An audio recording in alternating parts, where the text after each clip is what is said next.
لارکوێکەن و بینەری زوومن ئەم کاتان باش دەرگاکانی ئەوروپا بەڕووی ئەحمەد شەرع کرانەوە پێشتر گەرشاندێکی سووریایی بابڵین دەسەڵاتی سووریای نوێ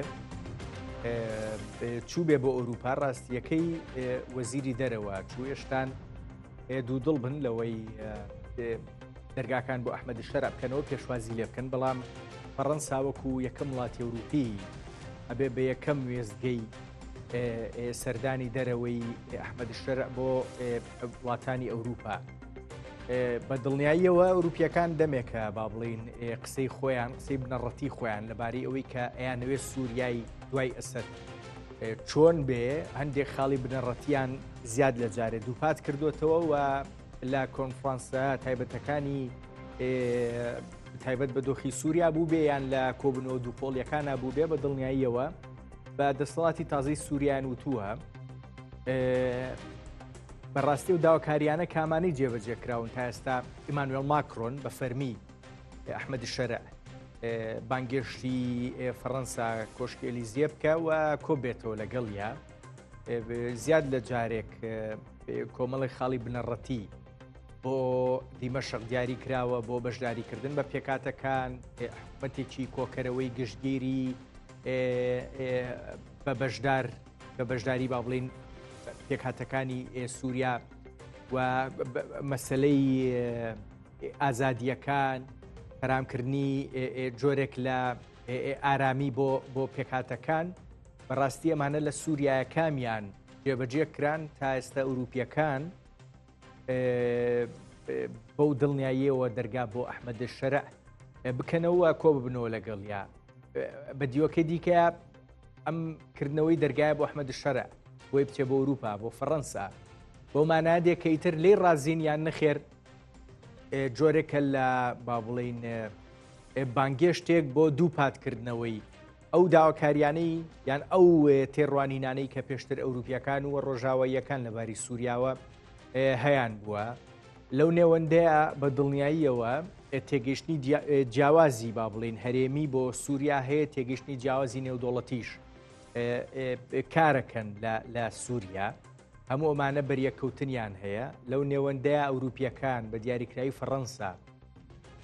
ئەوەی ئەردۆغان زۆر جار پیانەڵێ چیتر هاوکێشەکان وەکو 100 ساڵ لەمە و پێشنین ئێوە بتوانن بڕیار لەبارەوە بدەن ئەتوانێت شتێکی دیاریکراوە بۆ فەڕەنسا بکە یان بۆ سووریا بکە ئەتوانێ فەڕەنسایەک کە زیاد لە جارێ لە هەندێک پرسی دیاریکراوە بە هێزێکی هەرێمی دیاریکراوی وەکو تورکیا ڕاستیەکەی دۆڕاوە لە هەندێک گونجاو بێ وشەی دۆڕاو بەکاربێنین لە هەندێک پرسی دیاریکراوە ئێستا لە سووریایە کە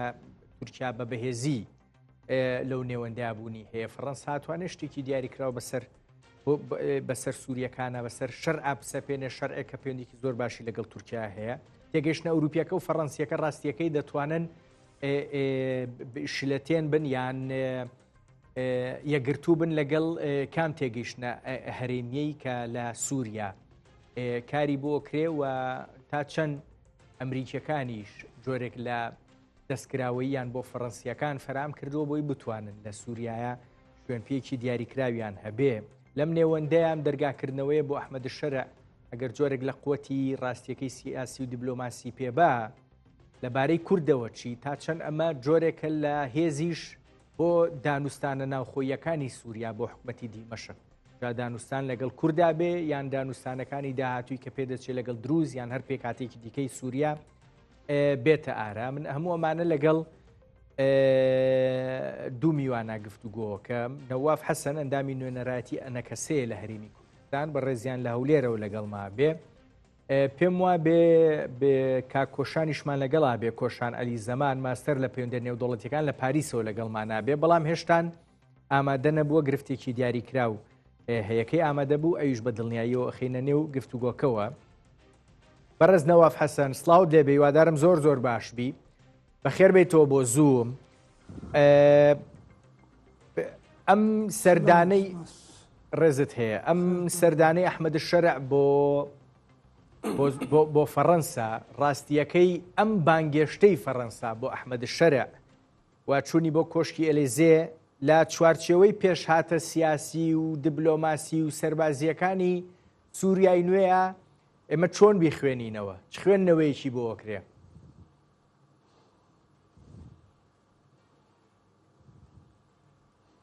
سپاس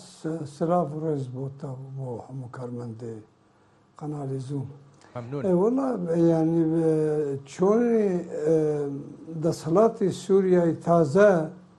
و شەرە لە فەرەنسا و هەگەر زیاتری فەرەنسا تەمامی ئۆروپاژی وەکو ئەم دزانن ینی هەنێک بەرژەوەندیە ئۆروپا تەمامی هەنن و نەمازە دەولەتە سووریا فەرەنسا دەولەتە فەرەنسا خودی ئەزمونەکە دیواری دەگەل لەک جارە کێشەیەدا و گریزادا بەرژەوەندیە خوا بەرچاو دکێ بهترین ژی مەسەلێن ملەتە و ینی ناگەوێ واتە گۆ فەرەنسا پێشوازی بۆ شەرع کرد یانجی بریتانیا یاژی ئەلمانیا نایوێ واتە گۆ قبولکردن یانژی وێ هەگەر تەمامێ ئەو عقوباتێ گۆ لەسەر سووریا دانبوون تەمامێ واژی رابن حتانی ئەمریکا ئەرێ نەکێ و لە پاش وێ ئیسرائیل ئەرێ نەکێ وێ تو بجی بجینە بێلبەرگ و گەلک کێشە هەنن گەلک پرۆبلەم حتانی ئێستا هەنن تێبینی و کێماسیێن گۆ دەستپێکە vê desthilatê kirdiye heta anha derbarî kêmnetewa pêk hatiye Sûrî eger derbarî Elewiya bê derbarî Durziya bê kêşa Kurda hetanî êsta tu encamê baş heta êsta nehatî dan kongrê bi navê Kongrê Niştimanî hemû xelkê pêk hatiye Sûrî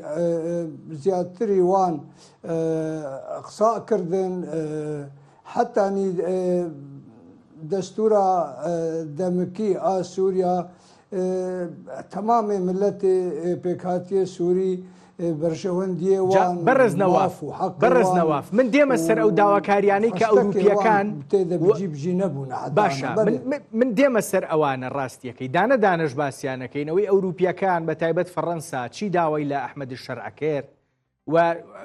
کامیان جێبەجێ بوون کامیانی کرد بەڵام ئەوەی کە بۆ سزاکان تا ئەسالانە براون قسێکی تەواو ڕاستە بەڵام ئەوەی کە هێشتان دوو دڵ بن لەوەی چۆن مامەڵە لەگەڵ ئەحمەدی شەرع بکەن بەڕاستی ئەمە دانپێدانانە تۆ دەرگای ئەلێزەی بۆ بکەیتەوە چونکە دوو تێگەیشت نەبێ بۆ ئەحمەدی شەرع بێ یان ئەوە تا ئەحمەدی شەرع جۆلانەیە و ئەبێ دەستگیر بکرێ گەر چوو بۆ وڵاتێک یانەوە تا ئەحمەدی شەرعی سەرۆکی سووریایە تەواو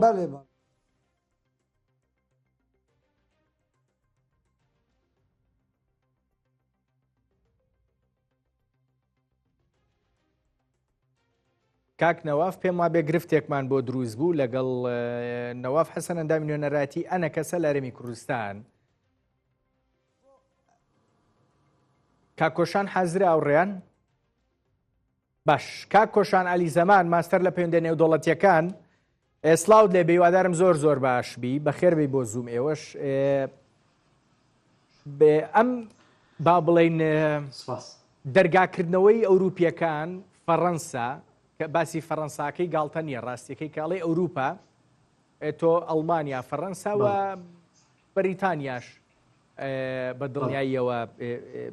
کاریگەرن وڵاتی کاریگەرن بۆی تێبگەین ئەوروپیەکان چۆن لە دۆخێکی دیاری کراو ئەڕوانن لە وڵاتێکی دیاری کراو ئەڕوانن ئێستا فەڕەنسا دەرگای بۆ ئەلیزەی بۆ ئەحمەدی شەرع کردوتەوانێ ئەمە بە خاڵی وەرچەرخان یان بە سەرەتای خاڵی وەرچەرخانی تێگەیشتنی ئەوروپیەکان سیرکردنی ئەوروپیەکان بۆ دەسەڵاتەکەی ئەحمەدی شەرع بڕوانین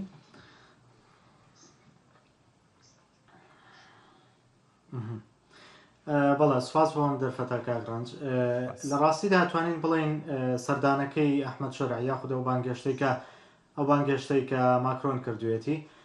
بەڵێ ئەتوانین بە سەرەتای قۆناغێکی نوێ تەماشای بکەین بەڵام بەر لەوەی بچینە سەر ئەو بابەتە لە ڕاستیدا ئێمە نابێ خوێندنەوەی ئەو بابەتە بەو شێوەیە بکەین کە ئایا ڕابردووی ئەحمەد شەرع یاخود ئەو حکوومەتە یاخود ئەو دەسەڵاتی کە لە ئێستادا لە سووریا دەسەڵاتی گرتووەتە سەر دەست ئێمە ناکرێت تەنها بەو چاوەی ڕابردووە تەماشای بکەین چونکە واقعێکی نوێ لە ڕۆژهەڵاتی ناوەڕاست و لە سووریا شاتوەتە دی وڵاتانی ئەوروپا و ئەمریکا تەرکیزێکی زۆریان هەیە کە یانوێت بە شێوەیەکی تر تەماشای بارودۆخی ناوچەکە بکەن ئەگەر سەرنج بدەین لە ماوەی چەند مانگی ڕابردوودا بە تایبەت لە دوای هاتنە گەڕانەوەی دۆناڵد ترامپ بۆ کۆشکی سپی چەند هەوڵێکی هەبوو بۆ نمونە ئاشتەوایی فەڵەستین لەگەڵ ئیسرائیل و لە هەمان کاتە هەوڵەکانی لە ئوکرانیا تاوەکو ئێستا هیچ یەکێک لەو هەوڵانە بەرهەمێکی نەبووە ئەوەی کە لەو نێوانەدایە وڵاتە ئەوروپیەکانن وڵاتە ئەوروپیەکانیانەوێت سەقامگیری بجێڕنەوە بۆ ڕۆژهەڵاتی ناوەڕاست بەڵام هەڵوێستی ئەوان بە شێوازێکی ترە بۆ نمونە وڵاتێک وەکو فەڕەنسا کە بەڕێستان باسان کرد بە دڵنیاییەوە هەم لە ڕووی مێژوویەوە کە لە ڕابردوودا شام و لوبنانی لە ژێر کۆنتترۆڵا بووە و لە هەمان کاتیشا تاوەکو ئێستاشی لەگەڵابێ سەرنجی لەسەر ئەو وڵاتانە هەیە تاوەکو ئێستا و هەڵوێستێکی نەرمتریان هەیە واتە بە شێوەیەکە کە فەڕەنسا ئەوێت میانگیر بێت لەو نێوانەیە بە شێوەیەکی ئاشکرا پشتگیری کردووە لە دەوڵەتی فەڵەستین و تەنانەت و ئەوێت میانگیر بێت لە نێوان لایەنە جیاوازەکانی سووریایە لەبەرەوەی ئەمە تەنها دان پێدان نییە بە حکوومەتە نوێیەکەی شەرع بەڵکو بۆ ئەوەیە کە ئەو گۆڕانکاریانەی کە لە سووریا هەن وڵاتانی ئەوروپاش ڕۆڵی خۆیان هەبێ ئەو کۆبوونەوەکەی بەرپرسانی باڵای فەڕەنسا وەزیری دەرەوە لەگەڵ ئەوەی کە لە هەولێرە ئەنجامدرا لەگەڵ بەڕێز مەزلوم عەبدی ئەوە دەکرێت تەنانەت سەردانەکەی ئەحمەد شەرعیش یەکێک لە تەوەرە زۆر سەرەکیەکان پەیوەندی هەبێ بە پرسی کوردەوە چۆن بەشداری و ڕۆڵی کورد لە سووریا دووبارە نەخشە ڕێژە کرێتەوە ئەمە یەکێکە لەو بابەتانەی کە کرێت یەکلایی بکرێتەوە چونکە و لە ئێستادا ئەحمەد شەرع سەرنجی لەسەرەوەی کە وڵاتانی ئەوروپا قایل بکات بەوەی بەشێکی زۆر لەو گەمارانەیە کە لە سەریان هەیە بۆ نمونە یەکەم جار وڵاتێکی وەکو بەریتانیا زۆرێک لە گەمارۆکانی کە پەیوەندی بە وەزارەتی بەرگری سووریاوە هەبوو لای برد ئێستا ئەوێت دەرگای ئەوروپاش بەڕووی خۆیان بکاتەوە و گەمارویانی لەسەر ڕژێمی پێشووە لەسەر دەوڵەتی سووریا هەبوون دێمە سەر مەسەلەی سزاکان ڕاستیەکەی بەڵام بۆ ئەوەی ڕاستیەکەی من بزانم چۆن گفتگۆ لەگەڵ بەڕێزیشتانە بکەم ئێوە پێتان وایە فەڕەنسا توانێ ئەم ڕۆڵە گەورەیە لە سووریای نوێ ببینێ کە ڕۆڵی کارکتەرێک بێ بتوانێ هەژمون بە ڕاستیەکەی و بە دیمەشق بڵێ ئەکرێ لەگەڵ پێکاتەکانی دیکەیە ئاوا مامەڵە بکەن و پێکاتەکانی دیکەش با بڵین لەگەڵ ئەوانیشا بڵێ ئەکرێ ئەمە سەقفی داواکاریەکانتان بێ بۆی لە شوێنێکا بگەن بەیەک فەڕەنسا توانێ ئەمە بکە یان نەخێر وەکو ئەو فەڕەنسایە کە ئەردۆغان باسیەکە ئەڵێ لە زیاد لە شەڕێکە لەگەڵ ئێمە دۆڕاون فەڕەنسا لە چەند ساڵی ڕابردووە و پێم وانە ئەردۆغان واڵێ پێم وانە بتوانن لە دۆخێکی ئاوا هەرێمی دیاریکراوی تایبەت بە سووریایە بتوانن دەسوخەتێکی دیاریکراویان بەسەر وێنەکەیە هەبێ. بەڵێ بەشێکی زۆر لە چاودێران بۆ چونیان وایە کە سووریای نوێ یاخودە و سووریای کە لە ئێستادا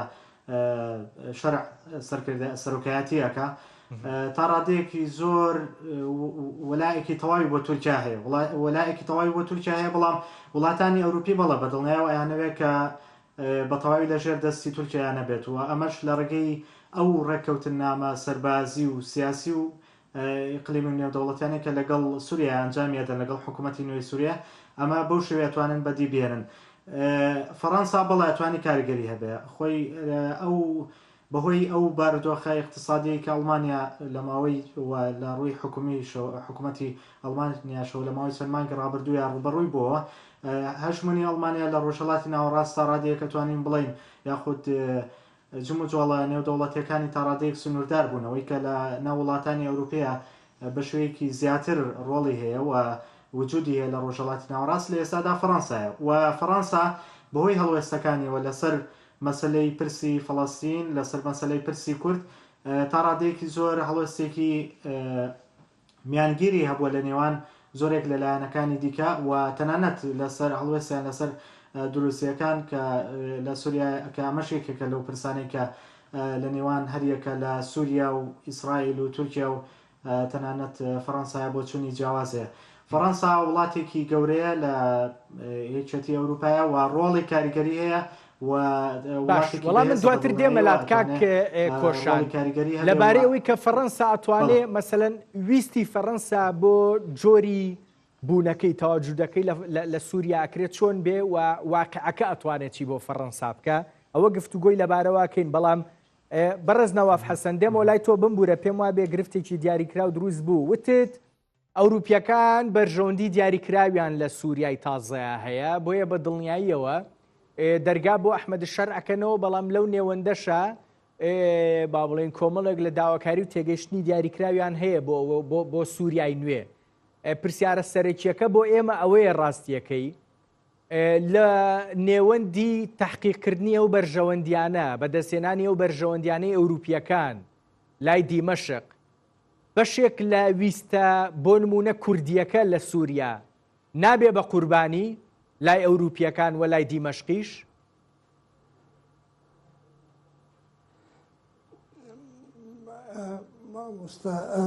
دیتنامە لە شخوا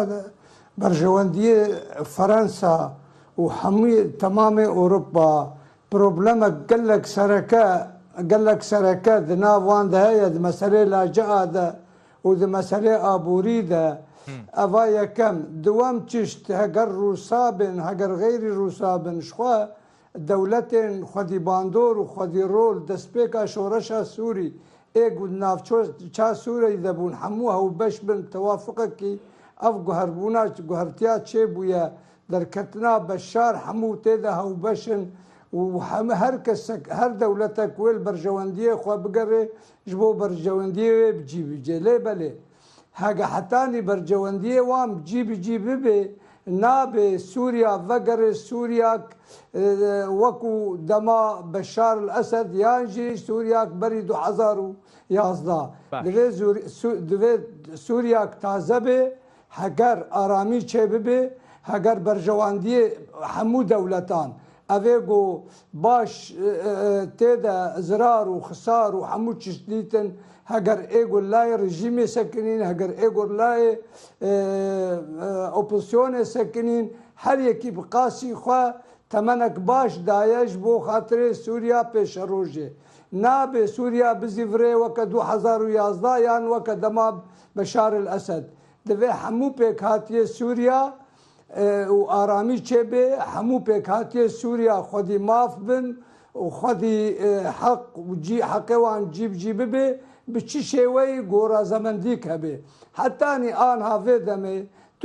tu sinyalê baş çê nebûye nemaze ev problemê got dirust dibin heger derbarî Alewiya bin heger derbarî Duruziya bin heta esta tiştekî baş çê nebûye ئێمە دیتنامە فەرەنسی ژی و بریتانی ژی ئەوە قسەکەیە ئەوە ڕێک پرسیارەکەیە بخوازن بەڕاستی ئارامی سووریا چێ بێ بەڕێز نەواف ئەوە پرسیارە سەرەکیەکەیە کە شتێک چێ نەبووە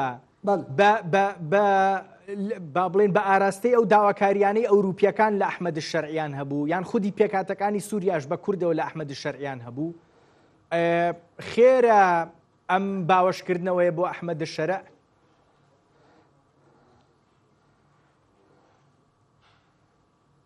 ئێمە دیتنامەدا حتانی ئێستاهینا ئەحمەد شەرع گوتوبێژێ وی و گوتنێ وی تەرجمە نەبوونە لەسەر زەمینێ لەسەر عەردێ ئانها گەرەک ئۆروپا و فەرەنسا و ئەمریکا و هەموو دەولەتێ یارمەتی دەستپێکا وێدە و ئەرێ کردن ji بۆ شەرع divê hinek ضغط و فشارek lê bibe û aniha ziyadtirî namakî wekû Encûmenan Niştimanî Kurdî jî û her du layê Kurdî Qesed û Mesed ziyadtirî mesajekî firêkirine ji bo Fransa berî Ehmed Şerع herê ji bo xatirê hinek dext û fişarek bibe ji bo çareseriyê got problemê aniha hene çê bibe hetanî got dewletek bi rastî taze جابرز نواف تۆ پێم بڵێ تۆ پێم بڵێ û derbider bûne مادەم فەڕەنسیەکان jî dixwaze evana karibin زۆر bizî welatê xwe û mala xwe û ciyê xwe سبەینێ طبعا نازانم بۆ نەموت سبەینێ سەردانەکەی ئەحمەد شەرع بۆ فەڕەنسا و ماکرۆ نەبینێ لە ئیلیزێ سبەینێ ماکرۆن لە ئیلیزێ چی بەش ئەحمەد شەرعەڵێ ئەوە گرنگە بە پێشبینی ئێوە چی بە ئەحمەد شەرعەڵێ بەڕێز نەواف بۆ منەوە بەڵێ بەڵێ بەێ مانە وەکو ئەم دزانن فرەنسا دەولەتێک ژوان دەولەتێ خودی باندۆر و خودی ڕۆلە و هەوبەش بووژیت هەفپەیمانە ناودەولەتی بۆ شەڕێ داعش پشتگێر بوو ژ قەسەد و مەسەد و پشتگێر بوو ڕێزیا مالا کوردی حتانی مالا کوردی و یەک ڕێزیا وێژی پشتگێر بوو ئەوانە یەکەم چشت نەش بۆ خاطرێ شەرعیەتێکی بدنێدە یان چشتێکی بدێنێدە دیتنامەدە وێ بهترین ژێرە بێگوتن گەرەک هەنێکی ئارامی چێبێ گەرەک هەنێکی ملەتی سووریا هەموو بۆ جێخوا ببینێت پێشەڕۆژە سووریادا هەگەر نەوەها بێ وەکو فەرەنسا وەکو رووسیا وەکو ئەمریکا حتانی ئیسرائیل تبەرژەوەندیە کەسی جوان بجی بجی نابن وێ ئارامی چێنە بێ وێ ڤەگەرێ خالا یەکەم خالا پرۆبلەمێ و مشکلێ و شەڕ و ناکۆکیە سووریادا باش سواز دەکەم بەڕێز کۆشان عەلی زەمان ئێوتان تێگەیشتنی وڵاتان بۆ پێشووی ئەحمەد شەرع تەواو بووە ئەوە ئێستا پرسێکی دیکەیە ڕاستیەکەی لەو کاتەوەی کە بووە بە پرسێکی دیکەش وەکو ئەحمەد شەرع مامەڵەی لەگەڵاکەن هەندێ ویستی دیاریکراو هەبووە جێبەجێ بکە جا من ویستەکان باسەکەم ڕاستیەکەی تۆ پێم بڵێ بزانم کامیان جێبەجێ کراون لای دیمەشقەوە یەکەم لە کۆنفرانسەکەی پاریز ئەوەی سیانزەی دوو لە پاریز بەڕێوە چوو پێم وە بێ سێەم کۆنفرانس بوو لەباری سووریا و بڕێوە بچێ یەکەمیان لە عەقەبەی ئوردن بوو دووەمیان لە سعودیە بوو ئەمەی سێمیان لە پاریز بوو سیانزەی دوو کۆمەڵێک خاڵی دیاریکراویان بۆ سووریەکان دیاری کرد بۆ ئەوەی کاری لەسەر بکەن لە بڵین ڕاگەندراوی کۆتایی کۆنفرانسەکەش باس کرا یەکەم قۆناغێکی ئینتیقالی بەڕێوە بچێ کە ڕاستیەکەم قۆناغی ئینتیقالیە بە گوێرەی قەراری ئەنجومەنی ئاسایش 2254 بێ ئەوەی ساڵی 2015 ئەوە کاری پێ نەکرا بە دڵنیاییەوە و ئیشی لەسەر نەکراوە حیواری نیشتیمانی کۆنگرەی گفتوگۆی نیشتیمانی بکرێ و هەموو پێکاتەکانی سووریا نوێنەرایەتی بکرێن لە کۆنفرانسە نیشتیمانیەکەیە کۆنگرە نیشتیمانیەکەیە تۆ پێم بڵێ ئەمە کراوە لە دیمەشق بەرەنگاربوونەوەی هەموو شێوازەکانی توندوتیژی ئەوەی عەلەویەکان و ئەوەی دروزەکانمان بینی تۆ پێم بڵێ چی کراوە لەو بارەیەوە وەستاندنی هەموو با بڵێن شەڕەکان لە سووریا تا ئەم ئەخیرش لەبارەی کوردەوە بە دڵنیاییەوە شەڕی دیاریکرا و هێرشی دیاریکراوی گروپە سووریا چەکدارەکان کە نزیکن لە تورکیا هەر هەبوون یەک ئیلتیزام یەک با بڵێن پابندبوونی شەڕ و دیمەشقم پێ بڵێ بۆی ئەوروپیەکان بتوانن دەرگای بۆ بکەنەوە بۆ شەرع کامی جێبەجێ کردووە تا ئێستا ئەوروپیەکان بەو شێوەیە واز لە جۆلانێ بێنە بەو شێوەیە با بڵێن جۆرێک لە ئومێدیان بە شەرع هەبێ بۆی دەرگای بۆ بکەنەوە بەڵێ ئەوەی لە سووریا هەیە مەبەستم لەوە نەبوو کە ئەحمەد شەرع ئێستا جیاوازەوەکو لە پێشوو بەڵام ئێستا لە بەردەم واقعێکی سیاسی نوێدان کە بێ وڵاتانی ڕۆژاوە خۆیان لەگەڵ ئەو واقع نوێیە تەعاملەکەن لەگەڵ دەوڵەتێکی نوێیە تەعاملەکەن کە لە ئێستادا حکومڕانی لەگەڵ دەوڵەتێکی نوێ تەعاملەکەن لە سووریا کە لە ئێستادا حکومڕانیەکە بەدڵنیەوە خەڵانی ئاماژەت پێدا بەشێکی زۆریان لەلایەن حکوومەتەکەی ئەحمەد شەرعەوە تا ئێستا جێبەجێ نەکراون بەڵام لە سەردەمی بەشار ئاسەدیش لە دوای 2011 تاوەکو کۆتایی هاتنی ڕژێمەکەی ژمارێکی زۆر و بە شێوەیەکی بەردەوام ڕۆژانە توانین بڵین سوکایەتی بە مافەکانی مرۆڤەکرا خەڵکانێکی زۆر جینۆساید کرا تەنانەت چەکی ئەو چەکانی کە لە یاسانە و دەوڵەتیەکان قەدەغە کراون و بە شوازی زۆر مەترسیدار ڕوبەڕووی هێزەکانی ئۆپۆزیسیۆنە بوونەوە هەموو ڕێکارەکانیانە گرتە بەر، بەڵام تاوەکو یاسایی وڵاتێکی ئەوروپی ڕێکارێکی نەگرتە بەر بۆی جیا لە ئەو ئابلۆ قابوریانی کە خستیانە سەر ڕۆژێمەکەی ئەسەد و کۆمەڵێک ڕێکارکە گرتیانە بەر، بەڵام بە شێوەیەکی عملی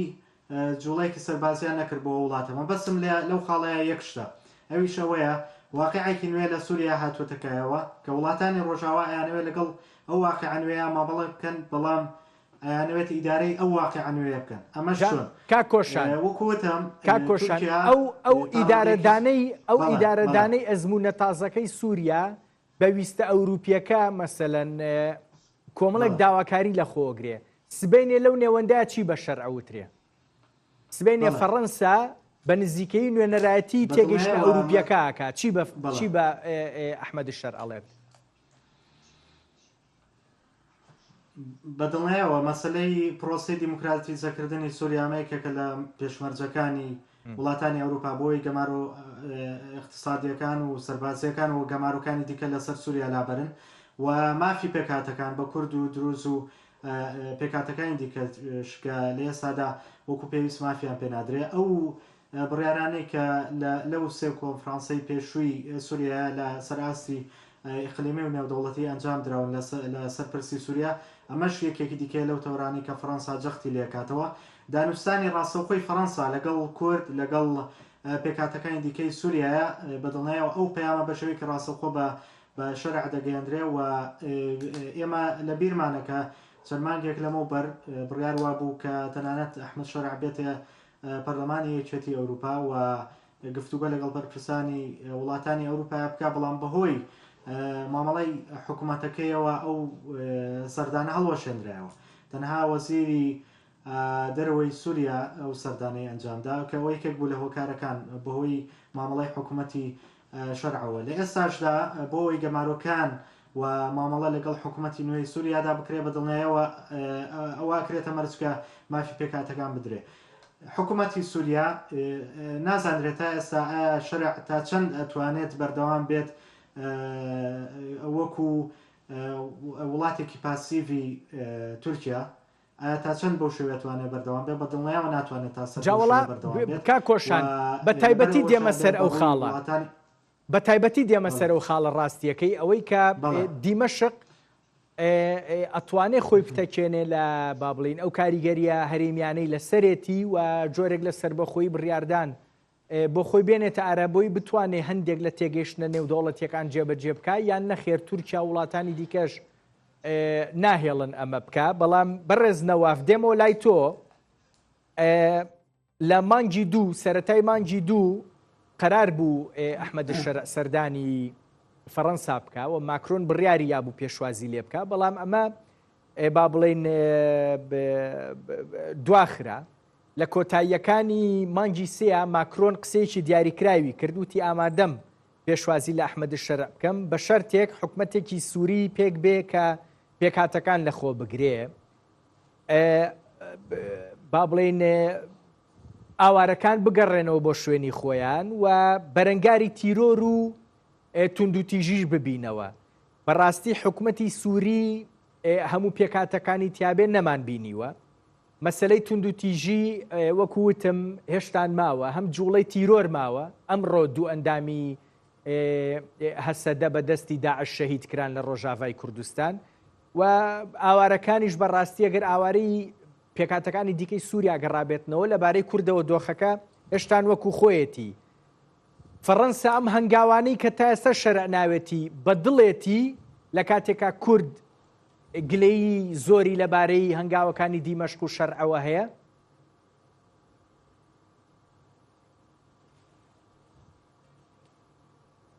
بەڵێ زانێ شخوا زیاتری پرۆبلەمە و مشکلات هەیە ناوچە سووریادا ئەف کۆبجیڤینێ گۆ حتا ئاچێ دەبنجی هەموو تەکەس دکن ji bo gelek mesela meselê tîrorê meselên dewleta Tirkiya û destdirêjiya wê navçeya Sûriya de û hetanî anha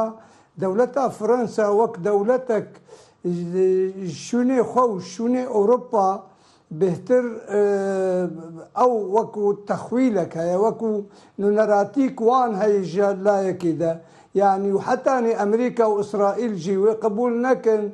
أفوض عايا حتى شار سرب بيد مسألة بنابرة ده إذا مسألة تيرور ده إذا مسألة أبوري ده مسألة عقوبات ده أفقس مسألة هاني حمول سر هفن هجر اف دولتانا يارمتيه واريكاريه بدصلاتا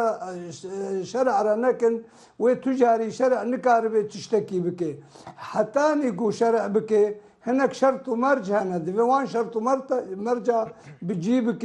وكو من دسبيك قلت قالك مسألة قلت شيبو نجيرة زمن ديا فرنسيا وامريكا ودولتي خديرول وباندور واي اوروبا ودولتين جو حتى ايه هريمي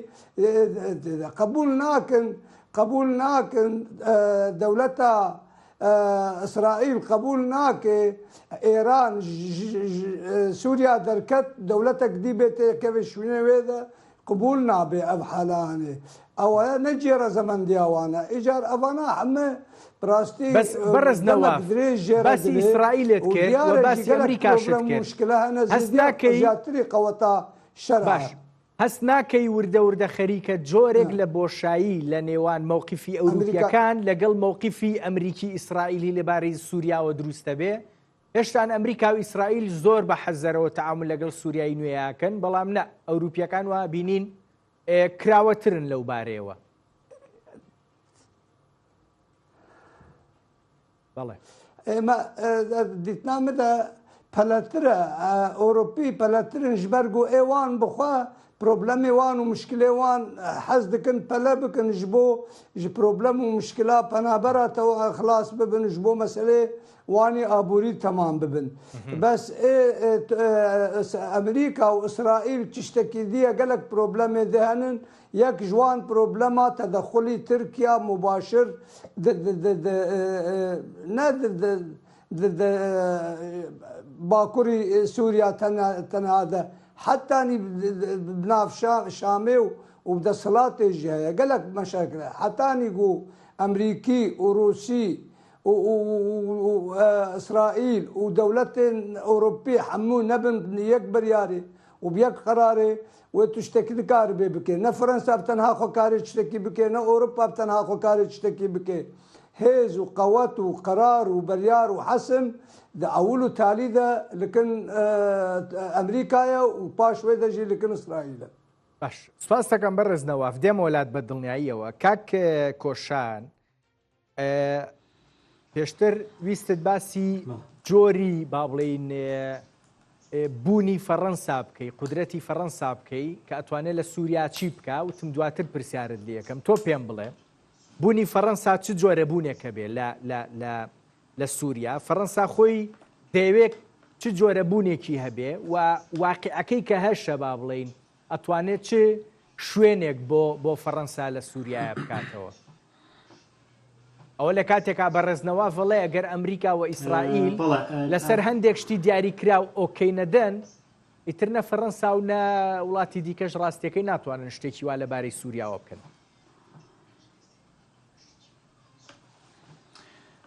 بەڵێ لە ڕاستیدا ئەتوانین بڵێن فەڕەنسا وڵاتێکی بەهێزە لە سەراستی نێودەوڵەتی لەبەرەوەی کە یەکێک بووە لەو 12 وڵاتانی کە ناتۆیان پێکێنەوە و لە ناو ناتۆیە سێ وڵات چەکی ئەتۆمیان هەیە یەکێکیان فەڕەنسایە و لەگەڵ ئەوەشە فەڕەنسا ئەندامی هەمیشەی ئەنجومەنی ئاسایشە لەبەر ئەم چەند هۆکارە ئەتوانێت کاریگەری ڕاستەوخۆی هەبێت لەسەر بڕیارەکانی ئەنجومەنی ئاسایش لەسەر دەستێوەردانی دەرەکی وڵاتانی ناتۆ و هاوپەیمانی نێودەوڵەتی لە ڕۆژهەڵاتی ناوەڕاستەوە لە ڕابردووشدا بینیومانە کە ڕۆڵی فەڕەنسا لە ڕۆژاوای کوردستان و لە سووریا بەگشتی و تەنانەت تاڕادەیەک لە عێراقیش چۆن بووە سەبارەت بۆ چوونەی کە بەبێ ئۆکەی ئەمریکا و ئیسرائیل ناکرێتی جوڵایەکی تر بکرێت پێم وایە بۆ چوونە لە ئێستا قورسەکە بەو شێوەیە بیر بکەینەوە بەتایبەت کە لە ئێسادا بەرەو سەردەمێکە چین کە بڕیاری تاکلایانانە لە دنیای نوێدا ئەستەمە ئەگەر سیرکەین لە ماوەی چەند هەفتەی ڕابردوودا کاتێک دۆناڵد ترامپ بڕیاری ئەوەیدا کە باجی گومرگی بخاتە سەر زۆرێک لەسەر وڵاتانی جیهان و گوێی بە هیچ پێودانگێکی بازرگانی و نێودەوڵەتی نەدا لە دوای دوو هەفتەیەک لە دوای چەند هەفتەیەک لەو بڕیاری خۆی پەشیمان بۆ چونکە لە دوجاردا ئێمە لە جیهانێکی ئەداین کە جیهانێکی کە جیهانگیری تێداوە وایە کا کۆشان بەڵام هەمان هاوکێشە بۆ فەڕەنساش ڕاستە لەسەر پرسی ڕاستە هەمان هاوکێشە بۆ فەڕەنساش ڕاستە گەرگێوێ لە سوریاشتێکی دیاریکراوەکە خۆ ئەبێ لەگەڵ هاوپەیمانەکانی خۆیان جۆرێک لە هەماهەنگی هەبێ و تێگەیشتنەکانیشیان نزیک بێ نەک ئیسرائیل ئێستا بڵێ هێشتان بە ئەحمەد شەرە بڵێ جۆلانەیە بەڵام فەڕەنسا پێی بڵێ ئەحمەد شەرە وەنیە زۆر ڕاستە بۆ چوونی فەڕەنسا لە دەرگایەکترەوە فەڕەنسایەوە بێتە ڕۆژهەڵاتی ناوەڕاستەویش لە ڕێگەی میانگیریەوە لەسەر هەڵوێستەکانی فەڕەنسا هەڵوێستێکی نەرمترە بە هەمان شێوە بەریتانیاش هەڵوێستی لەسەر سووریا نەرمتر بۆ یەکەم وڵات بوو کە گەمار و سەربازیەکان کە پەیوەندی هەبوو بە وەزارەتی بەرگری سووریاوە لای برد و لە دواتریشدا فەڕەنسا پێشبینیەوە کرێت کە بەشێک لە گەمارەکانی خۆی لابات بەڵام هاوکۆکن وڵاتانی فەڕەنسا و بەریتانیا و ئەمریکا لەسەرەوە هاوکۆکن کە پێویستە مافی پێکاتەکان بدرێت و بەدڵنیاوە لەم بابەتەشدا پێدەچێت کە ئیسرائیلیش کە بە شێوەیەکی ئاشکرا پشتگیری ئەوە کات کە مافی پێکاتەکان بەتایبەت دروستیەکان ئیسرائیل تەرکیزێکی لەسەرەوەی ئەمەش بە هۆکاری جیۆسیاسی و پێگەی دروستیەکان لەو ناوچانەی کە کۆشان پرسێک گرنگە ڕاستێکی لەبارەی موقعیەتی فەڕەنسا دروستکان بڵێ باشە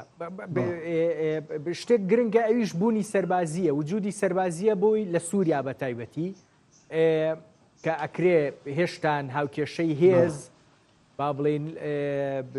و هاوکێشە سیاسیەکانیش بە دڵنیاییەوە بوونە سەربازیەکە هەندێک کاریگەری لەسەر بکە ئێستا فەڕەنسا لە ڕۆژاوای کوردستان هێزی هەیە ئەم با بڵێن هێزە فەڕەنسیە لە ڕۆژاوا دەمێنێتەوە ئەمە یەک دوو تێگەیشتنە فەڕەنسیەکە هەرچیەک بێ نزیکە بێ هێشتان لە تێگەیشتنە کوردیەکە لەبارەی ئایندەی سووریاوە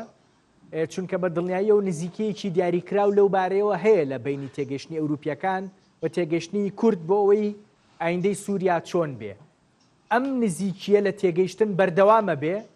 لە ڕووی سیاسیەوە و بوونە سەربازیەکەش بۆ فەڕەنسا لە ڕۆژاوای کوردستان هەر بەردەوامە بێ بەڵە بەدڵنایەوە بوونی سەربازی فەڕەنسا ئەگەر بەردۆخی سووریا بەم شێوەیە سابێت بەڵە بەدڵنایەوە بەردەوامە بێت تەنانەت ئەم بانگێشتەی شەرع ئاماژەیەکی دیکەیە لەسەر مەسلەی پرسی کورد ویستم تەنانەت نازانمەگەر لە دواتردا باس لەوە بکەین ئەگەر سیر بکەین دوو مانگێک لەمە بەر ڕێککەوتنەکەی عەبدی و مەزڵوم عەبدی و ئەحمەد شەرع ئاماژەیەک بوو بۆی کە سووریا بە تەواوی دەوڵەتێک پاسیڤ نابێت بۆ تورکیا و بەڵێ بۆ چوونی کورد هاوکۆکە لەگەڵ زۆرێک لە وڵاتانی ئەوروپیکاوان هۆکارەکەشەوەی بەشێکی پەیوەندی بەوەی کە کورد خۆی لە ناو سووریایە یەکێکە لە کەمینەکان لەبەرەوەشە کە خەباتی پشتگیری لە کەمینەکانەکاتوە دەیەوێت هەمووان پێکەوە سووریایەکی نوێ دروست بکەنەوە بابەتێکی تر پەیوەندی بەوەی کە کورد لە سووریا بۆ چوونێکی تا ڕادەیەک سێکولاریانەیە کە زیاتر نزیکە لە تێڕوانینی وڵاتانی ئەوروپیەوە و ئەتوانن خاڵی هاوبەشیان لەسەر ئەو بابەتەوە لە ڕابردووشە لە هاوپەیمانی نێودەوڵەتی و لە ڕوبەربوونەوەی داعش و گروپە توندڕە و تیرۆریستەکانی دیکە لەو ناوچەیە هەمانگی زۆریان هەبووە و ئێستاش لەگەڵا بێ سپاس دەکەم کاک کۆشان پرسێکی گرنگت سپاس دەکەم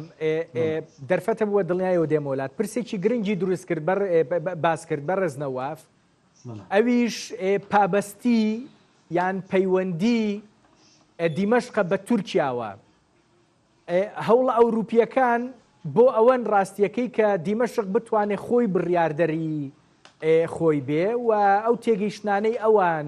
بەهیانە لەبارەی مافی مرۆڤ و بەشداریکردنی پێکاتەکان حکوومەتێکی کۆکەرەوە کۆنگرەی نیشتیمانی دەستورێکی تا حدێک مەدەنی و دیموکراسی فەڕەنسا ئەتوانێ ئەمانە بەسەر ئەحمەد شەرع و دیمەشقا نەک بسەپێنێ با بڵێم وای لێ بکە کە جێبەجێ بکە لە کاتێکە هێشتان تورکیا دەستی لە بینی ئەحمەد شەرعایە و فشاری لەکە بۆ ئەوەی بە تێگەیشتنە تورکیەکە ڕاستیەکەی زیاتر سیاست بکە شەرع دیمەشق ئەتوانەیە تێگەشتنی فەڕەنسی و تێگەشتنی تورکی هەردووکیان هەزم بکە یان ناتوانێت هەنێک بەهانە هەنێک بەهانەی تورکیا هەنن فەرەنسا لەگەڵ ئەمریکا و لەگەڵ هەنێک دەوڵەتێ دی حەز دەکەن ئەو بەهانەی تورکیا نەما بهێلن یانجی یەک جوان بەهانێوان مەوزوعی داعشە و مەترسیک هەیە فەوداک مەزن چێ ببێ و ئەو دووەم چشت دبینن قەسەد وەکو پەکەکە لێ تەماشا دکەنش بەرڤەیەکێ دەستپێشخەلیا فەرەنسیا دەستپێکا وێدا و سەرپەرشتیا وێ و چاودێریا وێ ji بۆ یەک رێزیا مالا کوردی ئەنجومەنا کوردی لەگەڵ قەسەد و هەروەهاژی تەمامی ئا قەسەد لەگەڵ شەرە ئەو ڕۆژ جواتێک لەگەڵ دابەرە نونەرێ قەسەد و نونەرێ دەوڵەتە سووریا چێبووش بۆ پەنگاوا توشرین ji بۆ مەسەلێ نەفتێ ji بۆ مەسەلێ vekişandina قەسەد ji hinek deverên عەرەبی وەکو ڕۆژهەلاتی فەرات وەکو باشوور و ڕۆژهەلاتی حسیچا hinek deverê کوردی gelek ev hez dikin ji bo ev behanê Tirkiya nemînin ji ber ku wekû bigot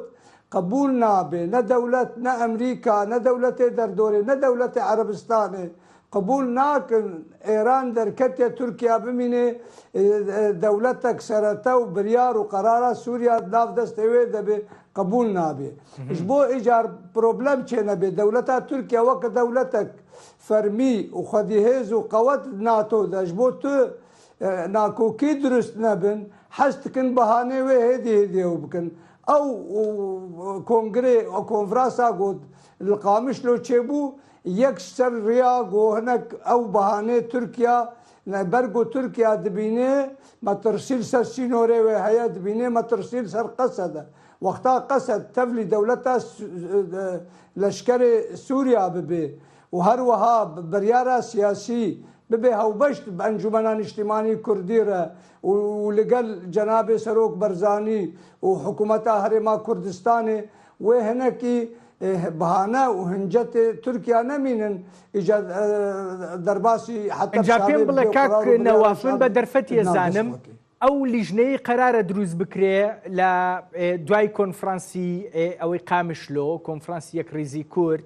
قەرارە لیژنەیەک دروست بکرێەوە بنێرێ بۆ دیمەشق بۆ دانوستان ئەو لیژنەیە کەی دروست دەکرێەوە کەی ئەم دانوستانە لەگەڵ ئەحمەد شەرع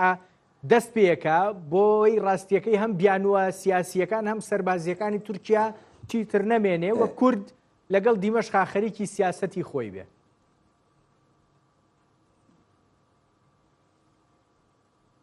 Tamam. Ema wek ew konferans ser diaştaya ser asta niştimaniye û ser asta netewî Kurdiye wekû Kurdistana Sûriya ser du astaya ew wekû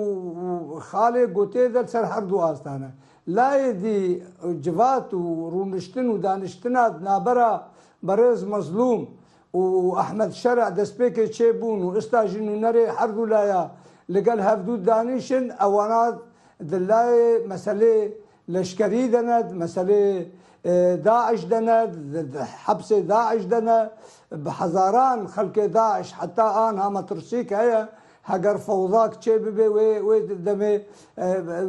ئەوروپا ژی بکەوێ مەترسیەدە و دەولەتی هەرێمێژی بکەوێن مەترسیەدە ئەف سەر هەردوو لایە ئانها کار دەبێ شاندا کوردی ئامادە دەبێ ئەستا و نامە و مەساج بۆ فرنسا وەک دەولەتێک خۆدی دەست پێشخەلی و ئەمریکا بۆ واشاندیە گوتیە ئێمە ئەمامەدەنە ji bo li gel hikûmeta şerع danîşin ji bo çareseriya meselê rojava û hêza qesed û di meselê siyasî û di meselê niştîmanî di Rojavayê Kurdistanê. Zor baş e. Spas dikim ka koşan katim zor kem mawe. Pirsek bo min zor giring e. دانوستان هەرە بێ دروست بێ لە بینی کورد ڕۆژاوای کوردستان نوێنەرایەتیە سیاسیەکانی کورد لە ڕۆژاوای کوردستان ئەو شاندەی کە دروست دەکرێت لەگەڵ دیمەشقا ئەمە هەرە بێ بکرێ یەک شتم پێ بڵێ هەرچەند دەرگا بکرێتەوە دەرگای ئەوروپیەکان بۆ ئەحمەد شەرع و چوزانم ئەوەی ئەیبینین ئەو دۆخە ئەرێنیەی ئەبینین کە بۆ دیمەشق و ئەحمەد شەرع دروست بۆ لای ئەوروپیەکان هەر چۆنێک بێ ئەمە ناکاتە ئەوەی لە دانوستانە کوردیە دیمەشقیەکەیە با بڵێن جۆرێک لە لاسەنگی دروست بێ بە لای ئەحمەد شەرعەوە نەخێر هێشتان جۆرێک لە پشتگیری بۆ تێگەیشتنە کوردیەکە هەیە لەبارەی ئەوەی کە ئایندەی سووریا چۆن بێ دەستورەکەی چۆن بێ حکومڕانیەکەی چۆن بێ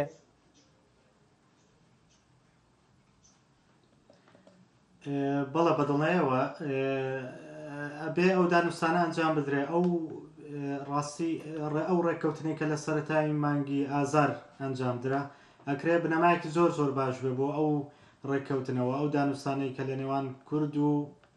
تەنانەت پێکاتەکانی دیکەش لەگەڵ حکوومەتەکەی شەرع ئەنجامەدرێ بەهۆی ئەوەی کە لە ڕێککەوتنەکەی سەرەتای مانگی ئازاردا بە وازەحی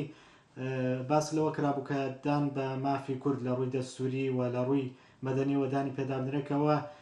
جێگەی دڵخۆشی بۆ لەلایەن زۆرێک لە وڵاتانی ئەوروپی و ڕۆژاواش و پێشوازی لەو بابەتەکرا و پێم وایە لەسەر ئەو بنەمایش دەرگای ئەوروپیەکان بەسەر ئەحمەد شەرع کراوەتەوە جگە لەو ئەو واقعە سیاسی و سەربازەی کە لە ناوچەکەیە ڕۆڵی خۆیە بینە بەدڵنیەوە بەهۆی ئەو پێگەی کە سووریا لە ناوچەکەیە لە ڕووی جوگرافی و سیاسی و هەیەتی بەڵە بەدڵنیەوە ئێستا قۆناغیەوەیە کە ئەو ڕێککەوتنی کە لە سەرەتای مانگی ئازارە کراوە بە شێوەیەکی کردەی جێبەجێ بکرێت چونکە بە شێوەیەکی بەردەوام باس لەوە کراوە بەڵام ئەوەی کە جێگای ناومێدی بوو ئەوە بوو کە ئەو دەستوری سووریا کە ڕاگەیەندرا ئەو ئاماژانەی تیانە بوو واتە ڕنگدانەوەی ئەو ڕێککەوتنە نەبوو و تەنانەت ڕنگدانەوەی ئەو ڕێککەوتنە نەبوو کە لە سەرەتای مانگی ئازارەکراوە لەبەر ئەوەیە ساوڵاتیان ڕۆژاوە بەدڵنیەوە سەرنجیان لەسەرەوەیە کە فشاری خۆیان زیاترەکەن لەسەر حکوومەتەکەی شەرع و لەسەر ئەو بنەمایش گەمارەکانی خۆیان لەسەر ئەو دەوڵەتە لا ئەبن کە بەڕووی پێکهاتەکانە بکرێتەوە و دەوڵەتەکە ببێت بە دەوڵەتێکی سپاس دەکەم جا ڕاستیکی کا کۆشان لە سەرەتاشا کە من باسی ئەومە کرد لەسەر چ بنەمایەک ئەوروپیەکان دەرگا بۆ ئەحمەد شەرعەکەنەوە پەیوەندی بەو پرسانەوە بوو کە ئێستا ئێوە باست کرد ڕاستیەکەی ئەمڕۆیان دوێنێ هەنگاوێکی دیکەی ناوە ئەویش دیاریکردنی حاکم ئەبوو شەقرەیە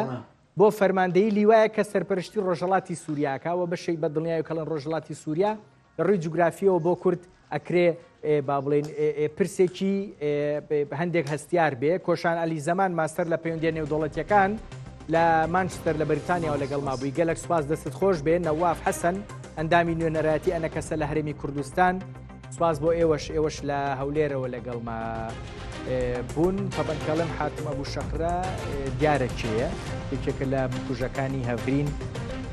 خەلەف بەدوعا